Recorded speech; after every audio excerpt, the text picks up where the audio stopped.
Now, today I want to discuss the topic construction.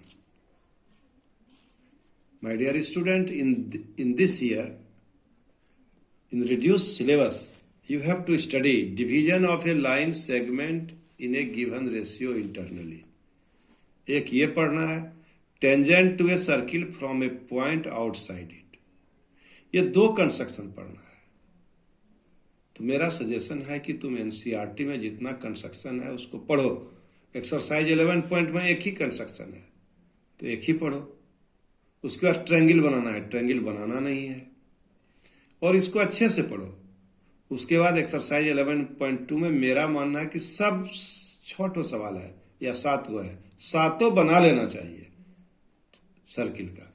हम कुछ सवाल बना रहे हैं तो सर्किल जैसा नहीं दिख रहा है तो उसको ध्यान नहीं दो. हमेशा स्टेप पैसिव वॉइस में लिखना चाहिए. इसीलिए हम खुद लिख के इस बार दे रहे हैं कि तुम लोग इसी तरह जिस तरह हम लिख रहे हैं उसी तरह लिखो. नए भी कह रहा है तो भी लिख दो ताकि तुमको समझ में आवे. इसका प्रैक्टिस कर लो. यदि कहेगा राइट स्टेप्स तो लिख देना. लिख भी दोगे तो नंबर नहीं कटेगा. तो फिर यदि कहेगा राइट स्टेप तो लिखना, नहीं तो मत लिखना. मेन बात लिख देना. ये कंस्ट्रक्शन बनाने के पहले मेरा इंस्ट्रक्शन है. 5 नंबर का कंस्ट्रक्शन सीबीएसई ने देख रहे हैं कि दिया है सैंपल पेपर में. हम तुमको हमेशा कह रहे हैं कि अब हम रिवीजन शुरू करें. इसलिए कंस्ट्रक्शन में स्टेप लिख दे रहे हैं. इसको अपने से कॉपी में बनाओ कंपास से. मेरे ही जैसा कलम से ऐसे मत बना दो तो नंबर कटेगा. So my dear students, first problem is draw a line segment of length 7.6 centimeter and divide it in the ratio 5:8. Measure the two parts. सब में यही पूछ रहा है. तो क्या नियम है? First you take a length of line segment AB equal to 7.6 centimeter. पहला काम लाइन ले लिए. दूसरा काम एक एक्यूट एंगल BAX बना दिए. यह सवाल 2 मेथड से बनेगा लेकिन तुम्हारी सुविधा के लिए किताब वाला देखते हैं एक ही मेथड से बनाया है तो हम एक ही मेथड से हम भी बना रहे हैं. इसलिए कि जब भी किताब उल्टाओ तो यही मेथड नजर आवे. प्रिय विद्यार्थियों, BAX मेरा एक सजेशन है कि 60 डिग्री ले लो. कोई भी एक्यूट एंगल ले सकते हो लेकिन 60 डिग्री बनाना आसान है. सो प्रिय विद्यार्थियों, first you take AB is a line of having length 7.6 centimetre. ये तो ले लोगे और लिखोगे पैसिव वॉइस में. ये नहीं कि ऑर्डर कर दोगे. टेक ए लाइन, एग्जामिनर को ही ऑर्डर नहीं करोगे. लोग लिखोगे line A B of length 7.6 centimetre is drawn. इसलिए मैं पहली बार लिख लिख के समझा रहा हूं. पहले बोल देते थे. फिर भी जब भी तुमको कंफ्यूजन हो कंस्ट्रक्शन को भी देखो, उसके लैंग्वेज को देखो, उसके स्टेप्स को देखो. यदि 5 नंबर में पूछ दिया तो फिर मुश्किल हो जाएगा. तो जो सवाल दे रहे हैं उसको बनाओ.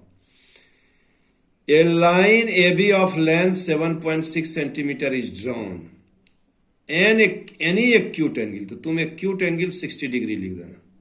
Any acute angle BX is drawn. तो चूंकि 60 डिग्री बनाना एक बहुत आसान है. ऑन AX पर तो 5 + 8 13. जितना रेशियो में बांट रहा है उसको जोड़ दो. 5 + 8 13 and divide this AX into 13 equal part.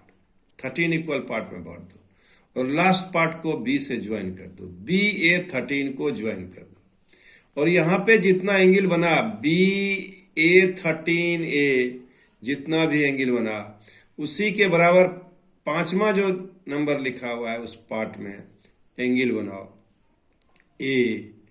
A5 पर एंगल किसके बराबर बनाओ? A13A के बराबर. एंगल के बराबर एंगल बनाना सीखना बहुत जरूरी है. हम समझते होंगे, तुम जानते हो. तो एंगल के बराबर एंगल इसलिए बनाया कि करस्पॉन्डिंग एंगल्स आर इक्वल. तब PA5 एंड BA13 दोनों पैरेलल हो जाएगा और ये एक ट्रायंगल हो जाएगा. इसलिए साइड प्रोपोर्शनल हो जाएगा. AP by AB is equal to A by A5 and A by A13. ये विद्यार्थी यहां दोनों ट्रायंगल सिमिलर हो गया. फिर समझो BA13A के बराबर एंगल बना दिए PA5A, because these are the corresponding angles. So now in third steps, on AX, points A1, A2, so on A13 are taken such that A by A1, A1, A2 is equal to A12, A13. Now fourth step is B and A13 are joined. जिस तरह हम लिखे हैं उसी तरह लिखो. PA5 is drawn parallel to BA13. PA5 is drawn parallel to BA13. Then AP is to PB. AP is to PB is equal to AA5 is to A13. A13. So AP is equal to 2.9. AP is equal to 2.9 and PB is equal to 4.7. AP is 5 unit. And PB is 8 unit. So in this way we can observe that AP is to PB is equal to A is to A5 and A5 is to A13. So AP is to PB is equal to 5 is to 8. This is 5 unit. ये 5 unit और ये 8 unit, इसलिए AP is to PB is equal to 5 is to 8. Now you can solve this problem. Here I write some problems which were asked in the board examination. So now first problem is draw a line segment AB is equal to 6.5 centimeter and divide it internally in the ratio 3:5. This is the same problem. Draw a line segment of length 8.4 centimeter and divide it internally in the ratio 5:9 and measure the two parts. दोनों parts को major कर दो, केवल ratio में नहीं लिखो. Divide a line segment of length 7 centimeter and divide it internally, not in. Divide it internally in the ratio 2:3. ये 2017 में आया. Draw a line segment of length 7.7 centimeter and divide it internally in the ratio 3:4. Measure the two parts. दोनों part को नापो. And geometrically divide a line segment of length 9.6 centimeter internally in the ratio of 4:1. My dear students, now I want to discuss this problem. Don't be afraid to observing the word geometrically. Geometrically इसको बनाना है, मतलब इसमें geometry है, similar triangle हो रहा है, इसीलिए geometrically divide a line segment. Step 1. A line segment of length AB is equal to 9.6 centimeter is drawn. ऐसा मत लिखना draw a line of length. Draw a line AB of length 9.6 centimeter. इसलिए हम लिख के पढ़ा रहे हैं. आप भी इसी तरह प्रैक्टिस कीजिएगा. Step 2. A ray AX is drawn making an acute angle with AB.